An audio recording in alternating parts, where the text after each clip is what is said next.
অভিনব এক প্রতারককে পেয়েছি আমরা। আপনারা যারা জায়গা জমি দোকান কিনেন, আপনাদের কাজে লাগবে। 15,000 টাকায় দোকান ভাড়া নিয়েছে, 1 কোটি টাকায় বিক্রি করে দিয়েছে।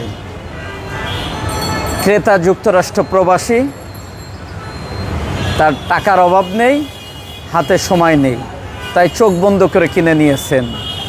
এখন তিনি আদালতে মামলা করেছেন, দৌড়চ্ছেন থানা পুলিশ।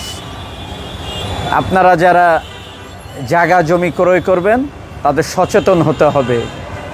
জায়গা জমি ক্রয়ের পূর্বে এগোতে হবে সাবধানে। ধন্যবাদ।